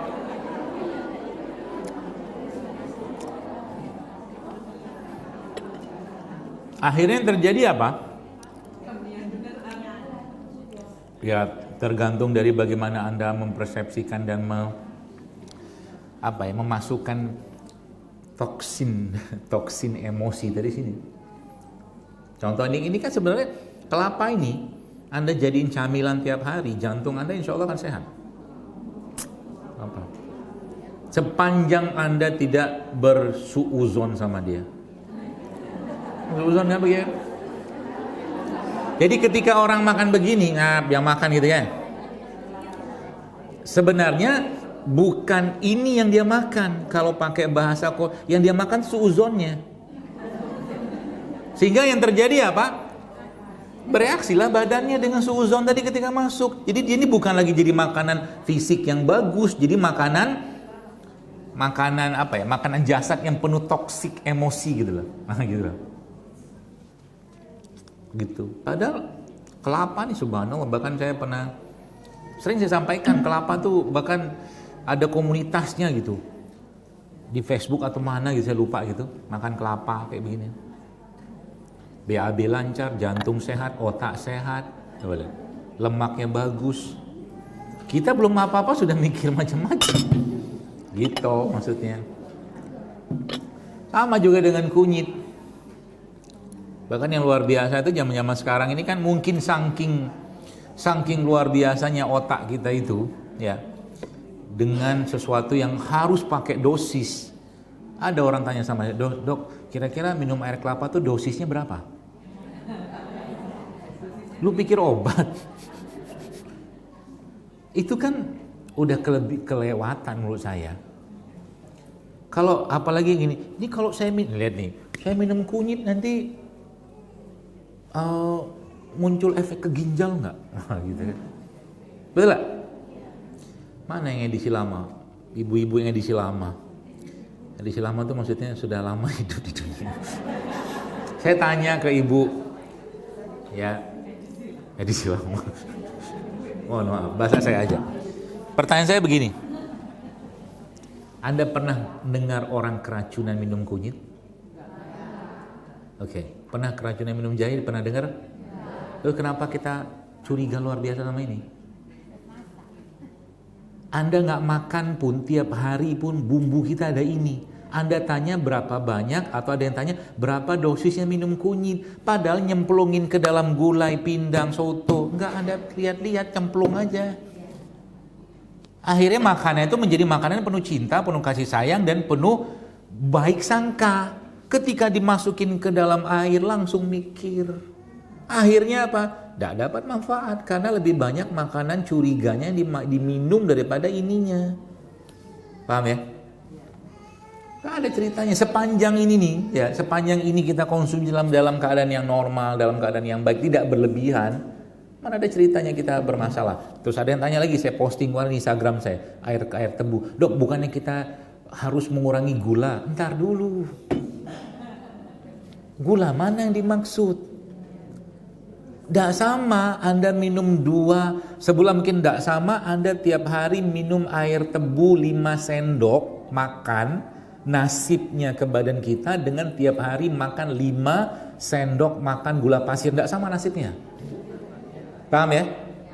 Jadi jangan semua tuh ketika kan sering tanya tuh, dokter saya tuh sering mengatakan kurangi makan gula, kalanya iya gula pasir karena olahan. Tapi ketika masih dalam bentuk aslinya, ini kan asli nih, tidak masalah. Gitu, paham ya? Jadi sepanjang mereka ini ada konsumsi dalam bentuk aslinya dan tidak berlebihan, insya Allah itu aman. Itu kaidah dasarnya kalau mau sehat. Jadi kalau bahasa lebih disimpelkan, perbanyaklah makanan yang dikupas bukan dikemas. Paham ya? Perbanyaklah makanan yang dikupas bukan dikemas. Kalaupun pakai kupasan ya dikupas dari aslinya, ya. Atau kalau mungkin kayak misalkan kunyit kayak begini, sebenarnya saya kemarin tuh nyobain makan mangga podang namanya. Orang-orang Kediri bisa tahu tuh. Mangga podang apa kepodang gitu lah. Saya penasaran nih rasa kulitnya apa. Saya makan sama kulitnya. Tapi ternyata Masya Allah ya, Allah menciptakan 2 rasa yang berbeda di situ. Jadi mangga podang itu manisnya kan Masya Allah mirip mangga gincu lah manisnya. Ya. Subhanallah Bapak sekalian, saya makan sama kulit cuci gitu kan. Karena mangga ini mangga yang boleh dibilang nggak disemprot-semprot atau nggak dikarbit, dia tumbuhnya alami, nggak dikarbit. Jadi kalau saya ngelihat kenapa kelapa itu menjadi salah satu produk paling sehat yang saya ketahui saat ini, karena ini kan nggak ada disemprot-semprot. Nggak ada. Kita ngomong sekarang jahe aja, jahe sekarang sudah banyak jahe hibrid, jahe yang nggak bisa ditembang-biakan. Belum lagi bicara buah kayak begini. Zaman saya tahun 80, bau apel tuh kecium apel. Ini sekarang saya tempelin hidung saya pun kadang-kadang gak kecium baunya. Apelnya. Tanahnya sudah rusak, ini pun rusak. Tidak sesuai dengan aslinya. Jadi caranya gimana? Ya itu tadi. Mulai sedikit naik level kalau makan sesuatu yang kira-kira ini tidak disemprot, tidak di macam-macam tuh apa gitu. Contoh misalkan Kalau saya disuruh dibeli pilihan misalkan antara mangga, anggur sama manggis, pilih mana? Kenapa pilih manggis? Paling natural itu, nggak diapa-apain, gitu ya. Nah, kalau apalagi Anda pergi kampung, misalkan dapat pisang-pisang kampung, makanlah itu. Nah, gitu caranya. Nanti mereka itu Anda makan dengan baik dan benar, tidak berlebihan, dia akan mereparasi masalah dalam tubuh kita, gitu loh. Apalagi Anda yang suka misalkan naik gunung misalkan. Di gunung itu kan banyak air, bagus. Pas lagi naik gunung itu, minumlah air-air gunung itu. Jangan dimasak air itu. Langsung aja minum. Ya, seperti itu ya. Jadi bagaimana cara kita memperbaiki itu besar? Nah ini itunya, judulnya makanan jasadnya, ya. Bagaimana cara kita memperbaiki itu? Nah, yang pertama, kaidah awal atau kaidah sederhananya, perbanyaklah mengasup atau tambahkan asupan serat dalam menu harian Anda. Serat itu bisa kita dapatkan dari mana? Paling gampang ya buah-buahan, sayur-sayuran, atau mungkin kayak rumput laut, lidah buaya, atau tadi si kelapa ini juga serat sebenarnya. Ya. Jadi kalau Anda makan nasi misalkan makan nasi belum bisa ninggalin nasi gitu kan misalkan, maka carilah atau tambahkan lemak dalam nasi Anda. Jadi nasi itu Anda campurkan dengan VCO atau campurkan dengan minyak zaitun atau kasih kelapa aja. Atau kalau nggak biji-bijian. Ya, kelapa parut ya. Supaya dia ada lemaknya. Jadi ketika karbo ketemu dengan lemak itu buat tubuh kita itu bagus ya, tidak menyebabkan gula darah kita melonjak. Itu serat yang pertama ya. Maka yang perlu kita lakukan ya dalam mengatur makan kita sehari-hari itu adalah masukkan serat dalam menu makanan kita tiap hari. Itu yang pertama. Ini yang kedua adalah masukkan menu biji-bijian.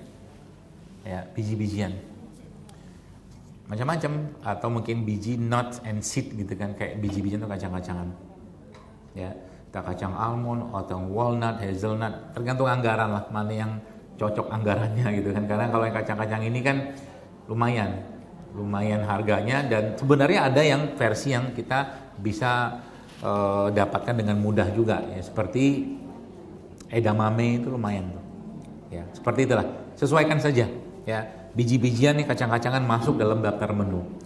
Kemudian yang ketiga, yang selanjutnya adalah ini nih, makanan atau semua yang sifatnya fermentasi, tauco, miso, probiotik, cuka, coba dirutinkan tiap hari ya.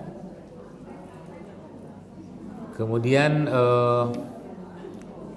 apa lagi ya? Saya kemarin pergi ke kandang domba, ya. Dombanya, jadi saya masuk ke kandang itu, di kandang itu nggak ada bau domba sama sekali.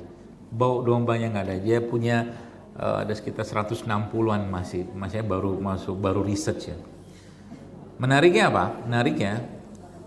Makanan dombanya bagus-bagus banget, bagus gitu kan, sampai dia punya kotoran tuh nggak ada bau sama sekali, nggak ada bau. Pipisnya juga diatur sehingga jatuhnya dia antara kotoran sama pipis itu dipisah. Ya, saya dibawa lagi masuk ke tempat penimbunan kotorannya domba tadi, nggak ada bau sama sekali nggak ada bau. Padahal numpuk tuh. Ya mungkin 4 meter, 5 meter tuh tumpuk situ, mau dijadikan pupuk kan. Kuncinya di mana coba? Di makanan. Jadi semua yang dimakan sama si domba itu kandungannya lengkap sekali. Bahkan domba-dombanya itu dipasang sini. Tag. Fungsinya tag itu apa? Supaya tidak terjadi pernikahan sesama keluarga. Nanti anaknya kawin sama ibunya enggak boleh. Sampai sebegitu. Zaman sekarang soalnya agak-agak susah. Lihat ayam, Anda lihat ayam sekarang, ayam potong. Coba lihat mana jantan mana betina. Gak dibedain. kecuali ayam kampung. Makanya saya tanya nih maksudnya dipasang ini apa? Tag di telinga nih, ear tag itu. Oh ternyata biar tidak terjadi incest. Perkawinan dengan keluarga. Gitulah. Gitu ya Bapak sekalian ya. Jadi Masya Allah ternyata jadi tidak ada bau sama sekali. Nah, yang saya mau pesan kepada kita itu sebenarnya apa? Ya berkaitan dengan itu. Jadi kotorannya kita, maaf ya, fesesnya kita itu adalah hasil dari apa yang kita makan kan. Makanya kenapa maaf ya kotoran atau fesesnya bayi terutama yang ASI ya, itu kan tidak bau kan. ASI itu kalau Anda lihat isinya apa, Masya Allah itu kan. Nah sebenarnya fesesnya kita itu ada cerminan ya, kotoran yang kita itu adalah cerminan dari apa yang kita makan ya. Coba nanti kalau mau coba-coba ya, coba makan jengkol ya, makan pete. Coba lihat pipisnya kita kayak apa. Ya udah tau lah aromanya kayak apa kan. Karena emang asamnya luar biasa. Nah, maksud saya kayak begini nih, ya. Anda mulai konsumsi tadi ada serat, ada fermentasi, fermented food segala macam kayak tempe ini juga kan termasuk makanan sehat sebenarnya kan. Kayak begini nih. Efeknya nanti ke pencernaan. Itu yang pertama. Nah, topik tentang pencernaan ini Anda mau bahas dari semua konsep kesehatan manapun sama, semua penyakit awalnya dari pencernaan. Dah. Kalau pencernaannya bagus, maka semua akan bagus. Nah, pencernaan itu berarti kan atau ya pencernaan kita ya, digestion system kita itu berarti kan dia butuh makanan. Tadi juga sudah disampaikan ada serat segala macam, termasuk kurma itu juga salah satu serat yang sangat tinggi, kurma. Minyak-minyakan itu masuk dalam list menu Anda, ya. Seperti itu. Dan ya tadi makanan-makanan fermented ya, kalau mungkin bahasa satu probiotik, satu prebiotik setiap hari. Gampangnya gini. Satu probiotik itu cairan ya. Bukan cairan sih, tapi mikroorganisme hidup, definisi itu adalah. Tapi yang saya maksud ini probiotik itu adalah mikroorganisme hidup ya. Paling gampang kalau kita orang awam tuh cuka lah paling gampang. Meskipun jumlah strainnya atau jumlah bakterinya tidak akan sama, banyakkan probiotik ya. Tapi kalau cuka udah cukup. Jadi Anda misalkan minum cuka ya, minum cuka campur air kayak begini terus Anda makan kurma. Nah, itu ada fermentednya, ada seratnya. Ya, seperti itulah kurang lebih. Nah, itu masuk dalam list menu Anda. Nah, yang berikutnya apa? Yang terakhir ya. Jam 11. Yang terakhir itu apa nih, rimpang-rimpang ini Bapak sekalian. Ya. Serai jahe kayak begini nih. Saya sekarang yang beberapa waktu belakangan ini kalau saya bikin misalkan wedang lah mungkin bahasa kita ya, kayak begini tuh saya nggak kupas kulitnya, nggak kupas. Jadi termasuk mangga yang saya mau cerita, mangga podang itu saya makan sama kulit-kulitnya kan, karena kulitnya itu pahit rasanya ternyata, nggak pahit banget tapi pahit saja, kayak balancing buat manisnya, karena mangga itu termasuk buah yang sangat tinggi gula, ya mangga, anggur ya. Maka ketika saya makan itu ya cuci dulu lah, bersih-bersih, karena memang dia tidak disemprot, jadi aman kita makannya kan. Jadi dia ngimbangi panisnya dagingnya, gitulah seperti itu. Ya sama kayak begini sebenarnya. Jadi jahe, kunyit segala macam ini kan dia ada kulit kan. Nah kulit begini sebenarnya nggak usah dikupas, Anda cuci aja bersih. Ya. Terus nanti entah digeprek, entah di blender, entah dipotong-potong, ya. Nanti disaring aja. Ya, karena kulit ini juga masih cukup tinggi enzimnya. Ya, jangan dibuang. Ya, seperti itu. Nah, apa yang harus Anda makan? Ya, sesuaikan saja. Ya. Contoh mungkin saya di rumah sering bikin nggak? Sering. Saya suka bikin sendiri daripada beli. Saya lebih senang bikin. Ya, senang aja, kebahagiaan buat saya gitu ya. Jadi ya serai, campur pandan, campur kunyit, campur lengkuas, macam-macam tuh, dikit-dikit aja. Bagusnya sekali minum habis, ya. Jadi Anda mau bikin lagi, ya ngerajang lagi aja. Atau kalau enggak, misalkan di rumah ada blender kecil itu cemplungin kayak bikin bumbu aja. Nanti seduh air, saring. Kemudian ya kalau mau kasih madu, tapi kalau mau dapat rasa aslinya itu tidak usah pakai apa-apa, ya, gitu, ya. Apa yang kita minum dari mereka ini ya, prinsipnya itu sebenarnya dengan pola makan kita yang bukan berlebihan, terlalu banyak ragamnya itu, tidak bisa satu. Jadi nggak cukup satu formula kayak begini, ya. Jadi kalau saran saya, dengan catatan nggak ada penyakit ya. Kalau ada penyakit mungkin perlu konsul ke herbalisnya atau apa. Tapi kalau relatif buat maintaining aja ya, maksudnya jaga kesehatan, maka ini Bapak sekalian satu rempah atau dua rimpang lah misalkan. Kayak misalkan ini jahe kan sama kunyit misalkan, kan dua tuh. Ya, atau mungkin jahe sama lengkuas, atau mungkin kunyit sama temulawak gitu-gitulah. Atau mau tambah satu lagi, rimpangnya satu, rempahnya satu. Rempah sama rimpang tuh beda ya. Kalau rempah itu kayak kayu manis, kapulaga, itu kan rempah tuh. Itu obat semua itu. Anda rutinin aja minum itu, ya, masya Allah, efeknya ke badan tuh akan sangat bagus, ya. Apalagi ditambah dengan makan yang benar, ya, seperti itu.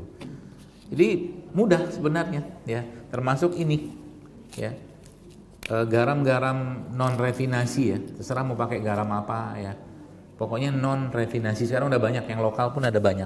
Ini jangan ditinggalin, garam tuh jangan ditinggalin, ya, diemut boleh, begitu makan gitu, ya, atau tanda campur masuk sini juga boleh, ya, pokoknya jangan tinggalin garam, ya, soalnya kita sudah apa? Sudah curiga sama garam. Garam pun dicurigain. Tidak bisa. Maksudnya tanpa garam tuh penyerapan kita tidak akan sempurna. Catatan pentingnya apa? Bukan garam refinasi yang putih banget, kering banget, bukan itu. Ya. Pokoknya cari aja garam sehat organik apa gitulah. Nah, itu masukkan dalam menu makanan kita, ya. Baik, saya kira mungkin itu Bapak sekalian, sudah jam 11, mudah-mudahan bermanfaat. Ada pertanyaan?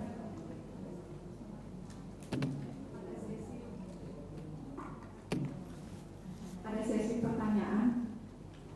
Silakan ibu-ibu yang ingin bertanya atau bapak yang ingin bertanya.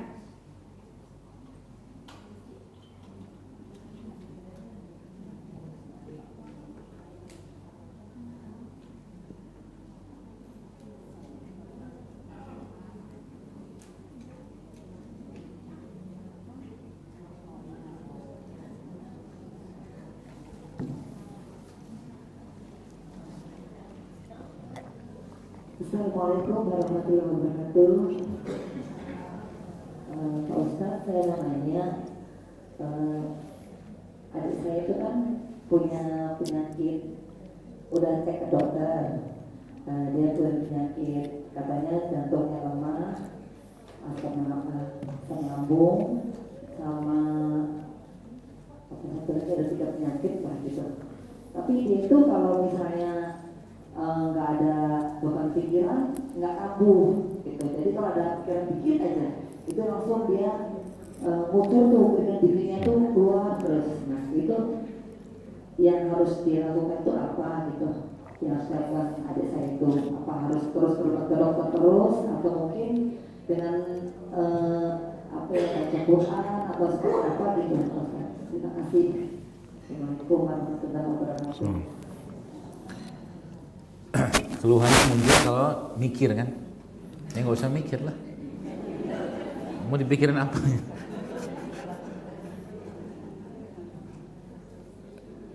Baik, gini bos sekalian ya ini kan sebenarnya hal yang banyak terjadi di kita ya. Kita mustahil hidup itu tanpa ada pikiran, ada beban, ada ujian, mustahil gitu loh. Tapi yang tadi saya sampaikan bahwa kekuatan mental kita, jasad kita itu terletak pada kekuatan iman. Maka jawabannya adalah bagaimana iman itu kita kuatkan. Ya. Jadi beban pikiran segala macam itu dikembalikan, kalau dikembalikan kepada syariat, kepada agama, maka dia akan berkurang, bahkan Allah yang menanggung beban itu.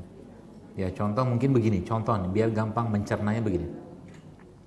Ketika seorang ibu menitipkan anaknya ke pondok pesantren, kan mikir dia kan nanti di sana anakku makannya gimana, kalau sakit gimana, kan gitu kan. Pikiran normal, tidak masalah. Cuman kalau itu tiap hari dikerjain, dipikirkan terus, yang kasihan anaknya. Tidak bisa tenang, nggak bisa apa, kan dipikir sama orang tuanya. Padahal cukup dengan mungkin kalimat, ya Allah kutitipkan anakku kepadamu, ya Allah jaga dia, rawat dia, sudahlah. Maka Allah yang nanti akan menjaga di sana, kan gitu. Beban pikiran kita gimana? Ya apa yang akan terjadi ke depannya dihadapi sajalah. Ya, tidak mesti misalkan kita apa namanya ya, tidak mesti kita semua tuh dipikirin gitu loh. Kalau memang terjadi misalkan tiba-tiba dikabari anaknya sakit, ya sudah datang aja, jemput anak, selesai gitu loh. Nah, gitu loh. Ya termasuk kayak beginian, misalkan ada dipikirin, dilihat apa yang dipikirkan. Contoh mungkin ada sesuatu, misalkan urusan kerja apa kantor segala macam yang belum selesaikan, selesaikan. Misalkan kayak begitu, sehingga nanti beban pikiran itu kurang. Ditambah nanti dengan perbaiki hubungan dengan Allah. Itu yang keduanya. Yang ketiganya baru nanti ya kalau urusan sama jantung, ya makanlah yang sifatnya menguatkan jantung. Ya, zaitun, omega 3, tadi kelapa tadi, ya, atau kurma, ya, itu kan menguatkan jantung tuh, ya, atau mungkin bawang-bawangan, ya, atau alpukat, itu menguatkan jantung.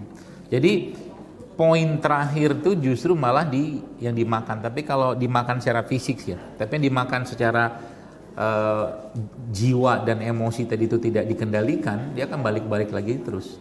Ya, makanya mungkin bisa disarankan misalkan ajak pengajian, ikut kajian, nonton kajian atau apa gitu. Itu lama-lama nanti akan menghilangkan kecemasannya itu. Gitu.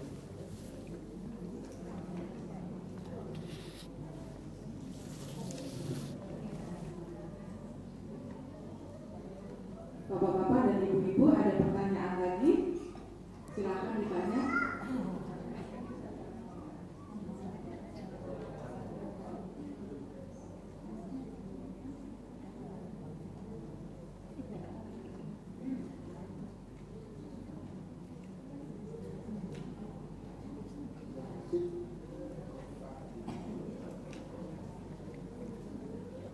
Assalamualaikum. Saya mau tanya, saya kan kader.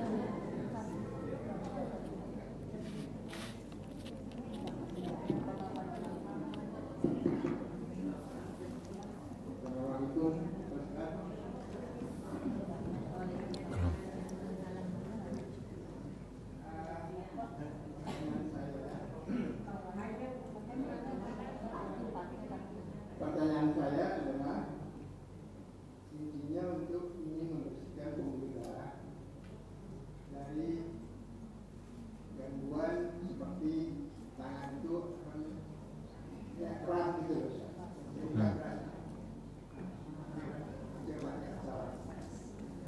terus kepala pusing, tapi tidak non-stop, tapi kadang-kadang. Jadi waktunya tidak ada disarankan untuk membersihkan pembuluh darah. Dari konsultasi saya, mereka menyarankan itu produk anti-normik dengan kebal. Itu yang mau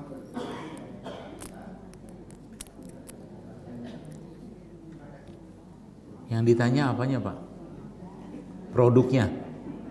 Kalau produknya saya nggak tahu dan tidak mau jawab. pertanyaan saya itu adalah untuk membersihkan pembuluh darah karena menurut mereka itu pembuluh darah perlu dibersihkan. Nah, untuk itu Bapak bisa minum yang namanya produk anti-normik dengan herbal. Ya terus? Yang pertanyaan itu apakah betul? Tidak tahu. Saya tidak tahu produknya apa, isinya apa, kandungannya apa. Wallahu alam. Jangan tanya produk di sini ya, karena saya nggak tahu dan nanti malah salah gunakan. Ya. Yang kita mau bahas cuman hal-hal yang sifatnya alami. Jadi kalau Bapak tanya sama saya, apa yang saya bisa sarankan untuk membersihkan darah saya bisa jawab, tapi kalau ngomong produk saya nggak mau.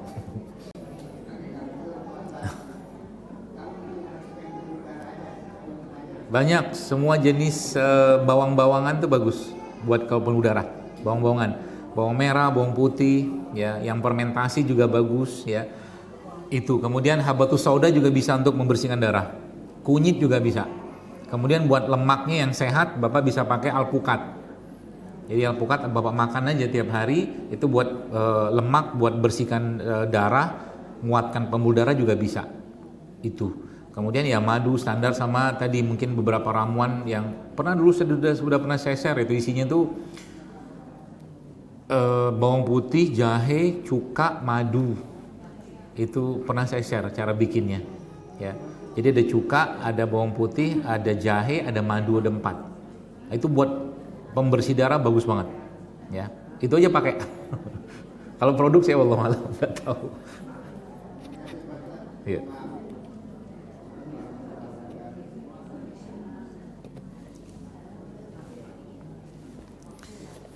Cukup? Satu pertanyaan lagi, silakan. Assalamualaikum, dokter, maaf nih mau tanya, saya punya penyakit saraf kejepit. Udah lama, udah bertahun-tahun. Yang dikasih sama dokter cuma dikasih obat perdandali, vitamin saraf, cuma itu aja. Nah yang saya tanyakan sama Pak Dokter, kira-kira apa ya obatnya saya supaya jangan sakit? Karena kadang-kadang udah berapa tahun, seperti kemarin 2019 saya berangkat haji, pergi haji, di haji, belum haji saya sakit. Kemudian 4 tahun kemudian sekarang ini kambuh lagi. Menurut teman-teman saya yang udah sama kejepit kan seperti itu. Kadang-kadang kadang timbul, kadang-kadang enggak. Nah saya ini sekarang lagi merasakan amat sangat nikmat. Udah berapa udah segala macam, udah DRN segala macam, udah dilalui, tapi begitu kadang-kadang sakit, kadang-kadang sakit gitu. Kira-kira mau tinggal dari dokter, dengan apa yang harus saya minum herbalnya gitu. Makasih. Ya. Kalau gangguan atau kerusakan yang struktur ya harus dibenerin, nggak bisa pakai obat. Jadi misalkan beginilah ilustrasinya tuh, kan harusnya begini tuh, terus dia mencong atau sarafnya ada gitu kan, kurang lebih kayak begini. Nanti nggak bisa pakai obat. Kalau biasanya di dokter mungkin dioperasi, itu saya nggak paham ya. Tapi kalau yang versinya di luar sana, yaitu sebenarnya dengan bentuk-bentuk pemijatan dan masas yang memang khusus buat tulang belakang, itu bisa dibenerin sebenarnya. Ya, jadi kalau saran saya mungkin saya pernah dulu sarankan, cuman sekarang kalau ketemu beliau agak susah. Ya, pernah saya sarankan ada satu bapak yang benerin tulang belakang itu, sekarang sama timnya beliau itu dibenerin, itu cepat, insya Allah hilang. Ya, nanti saya share di luar ini. Ya. Jadi memang ngantrinya agak lama katanya sekarang, 3 bulan bahkan baru dapat. Ya. Tapi yang beberapa lain juga ada kok. Saya beberapa teman-teman saya di daerah Karawaci itu juga yang praktek untuk tulang belakang juga ada. Ya. Tapi tentunya nggak sembarangan saya ngerekomen begini. Kalau ngasal-ngasal ngawur-ngawur saya nggak berani juga. Tapi yang saya biasa rekomendnya betul-betul memang saya tahu kapasitas ilmunya lah ya. Karena sebenarnya urusan saraf kejepit atau mungkin tadi Ibu bilang sampaikan itu kan tidak jauh-jauh juga dari urusan ototnya yang tidak pada porsinya, ya mungkin tulangnya juga sedikit agak geser. Itu sebenarnya secara manipulasi tangan bisa dikerjakan. Ya. Kadang-kadang di dokter mereka ada yang sebagian mau, ada yang sebagian enggak. Sebenarnya saya nggak bisa komen tentang itu karena nggak tahu ilmunya. Tapi yang saya pahami itu bisa dibenerin. Ya, sebagian besar karena jatuh, Bu. Ya, seperti itu. Nanti coba saya kasih tahu ke apa yang ngubungin saya di sini nanti via Mas Randy, nanti mungkin saya akan kasih tahu nomornya. Saya kira mungkin itu sekalian, mudah-mudahan apa yang saya sampaikan bermanfaat. Nah, Salah satu ibu yang bertanya. Habis ini udah ya, selesai ya ibu ya.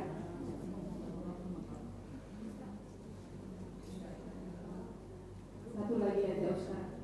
Saya selalu dengar dan untuk sendi, persendian itu ada yang bilang minum rebusan apel dan serai. Ada juga yang minum kolang kaling. Nah, apakah itu betul? Kalau betul, itu kandungannya gimana? Kalau bisa sampai seperti itu, bisa jelaskan nggak? Terima kasih. Kandungannya gimana? Maksudnya kandungannya apa gitu? Kan kalau memang itu betul untuk di persendian di lutut kan suka ibu-ibu, oh diminum ini aja gitu. Rebusan apel sama serai gitu. Nah, kalau memang itu benar atau ada yang bilang di makan kolang kaling itu kan suka viral juga yang bilang seperti itu. Yeah. Apakah itu betul untuk bisa meringankan atau menyembuhkan? Kalau iya, prosesnya kandungannya itu apa sampai bisa? Sebenarnya banyak Bu. Kalau Ibu tanya ke saya bisa sebutkan 10 jenis, bahkan lebih. Tergantung adanya apa, ya. Adanya apa, maksudnya yang mudah Anda dapatkan apa. Kalau si kandungan Anda tinggal browsing kok, gampang, ya. Kalau urusan tulang tuh sebenarnya kalau saya paling mudah yang kalau Bapak Ibu mau buat untuk urusan tulang itu pakai kaldu tulang. Entah kaldunya pakai tulang kambing, tulang sapi, ceker ayam, kan kolagennya, kalsiumnya, magnesiumnya itu cukup tinggi. Itu bisa Anda buat nanti, tapi minumnya cukup banyak. Mungkin sehari itu bisa Anda minum segelas. Itu bikin namanya bone broth, kaldu tulang gitu kan. Nah, tapi kaldu dan itu nanti dia kolagen biasanya nanti akan keluar kolagennya, kalsium semuanya akan keluar. Cuman kolagen itu akan lebih cepat efektivitas kerjanya kalau ditambahkan sama zinc, copper dan vitamin C. Ya, zinc, copper, vitamin C itu bisa Anda dapatkan, kalau vitamin C bisa dapatkan dari cabai. Ya, jadi masukin cabai sedikit di situ. Kalau zinc dan copper Anda bisa dapatkan dari beef liver, hati sapi. Bisa, itu tinggi zinc coppernya itu. Ya, sekaligus ya. Jadi dimasukin, cemplungin aja situ. Ya, kasih bumbu nggak apa-apa kok. Kasih bumbu apa rempah gitu kan. Tapi kalau plain juga nggak apa-apa. Anda mau dapat airnya aja. Itu bagus. Itu satu resep. Jadi kalau tadi apel sama serai saya nggak tahu. Kalau serai biasanya saya pakai iya. Tapi kalau campur apel wallahualam. Karena apel itu buah. Saya nggak tahu ketika dimasak jadi apa dia. Ya, bukan jadi apa. Karena enzimnya bisa rusak. Ya, jadi kalau serainya benar. Apalagi bisa kita pakai buat tulang. Ada yang bisa Anda pakai namanya tuh gamat bisa. Gamat, zaitun, habatus sauda sama albumin dari ikan gabus, ikan apa tuh bisa. Itu juga bisa tuh. Jadi isi kapsul gamat. Kapsul gamat bisa, kemudian tadi habatus sauda, zaitun sama albumin 4. Jadi sekali makan itu dikit-dikit aja, 2 kapsul itu buat tulang juga bagus.